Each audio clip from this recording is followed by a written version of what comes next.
Tell me, so Blacktop Mojo's been around for quite a while, but I'd love to hear your origin story. You guys are based in Texas. Did you grow up in Texas? Like, how did the band kind of come together and everything? So yeah, I grew up in a little town called Rusk, Texas, and I went off to college in Louisiana.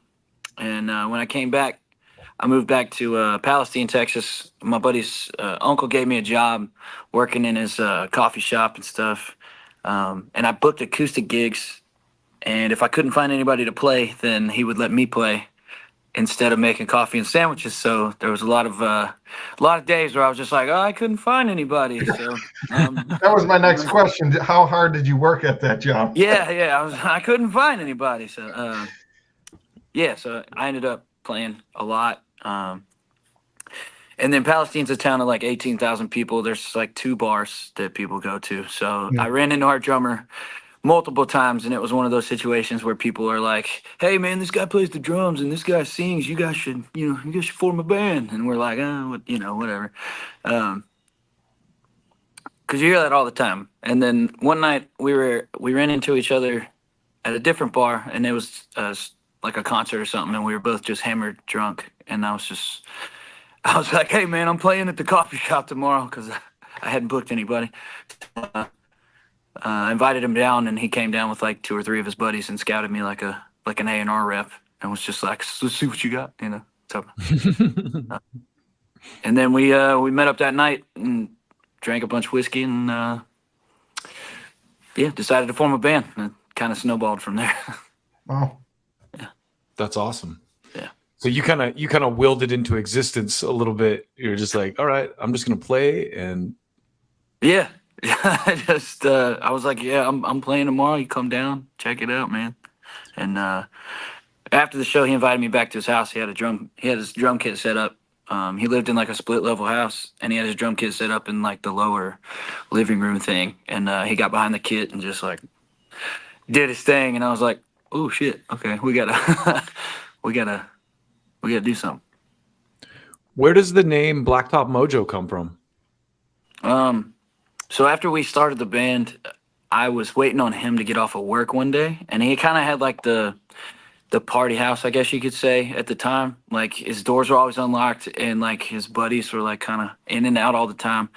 And I was sitting outside his house, and 2 of his buddies came out, and they had a bottle of Jim Beam, and they were like, "Do you guys want to go backroading?" And backroading, I'm sure you guys have you guys have been backroading before, probably. I don't know. Yeah. Some people don't know what I'm talking about. But basically, I'm from you just Utah, so Oh, okay, cool. Yeah. So there's a lot of county roads and stuff around here that nobody goes down, and basically you just drive around and drink and listen to music.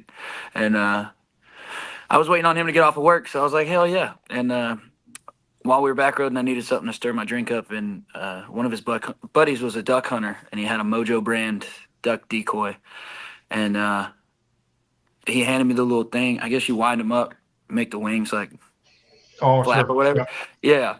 And yeah, so he handed me that little key that winds up the duck to stir my drink with, and I don't know. We got real lit, and then by the time we got back, we were like Blacktop Mojo, like it just kind of, we were on the blacktop and the Mojo key thing, and then and just kind of that's what we were slurring after we got back to the house or whatever.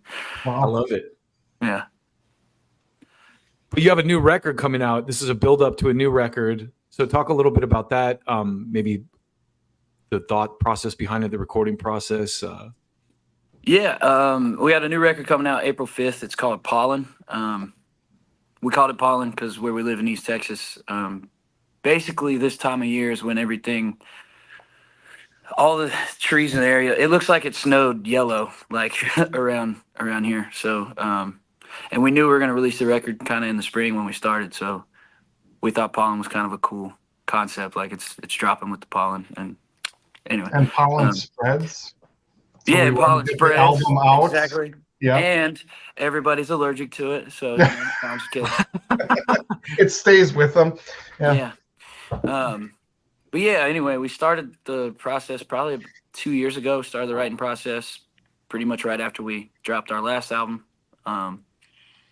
And we've been going back and forth out to Nashville, writing with some friends this time, and jamming in the garage and just kind of doing the whole thing. And this record was definitely different from the previous records because we didn't really do a whole lot of pre-production. Normally we would go into the studio, 6 months to a year in advance and just kind of start recording stuff and hashing out parts. And I feel like this time we really just went in the studio day of with a really loose idea, like a verse and a chorus. And sometimes it was just a verse and a chorus, and we would finish the song out that day in the studio. So it was a real kind of a organic process of like writing it in the room and kind of trying to come up with stuff on the spot.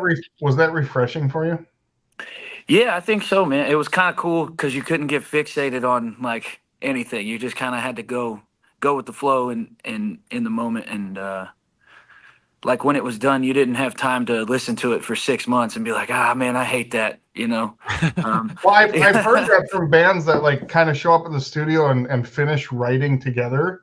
Yeah. That the songs are so fresh that when you get to go play them live, you're excited you're not sick of them yet. Yeah, absolutely, man. Yeah. Yeah, you don't have time to overthink anything when you do it like that. So it was definitely refreshing. But so many bands now are doing that. Oh, sorry, Dustin, go ahead. No, I was just gonna say, so many bands are doing the like trade files thing too. So it's probably good to get in a room and like really feel it out.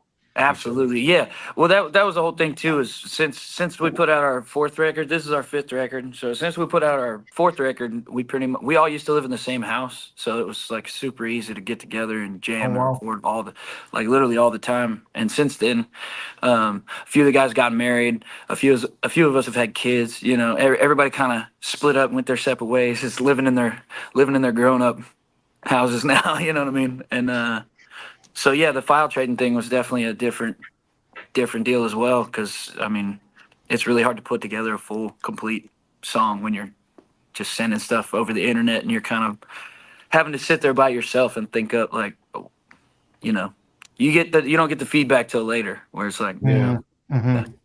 And you can't vibe off of everybody, in the room. You don't hear something out of the corner of your ear and go, oh, what was that?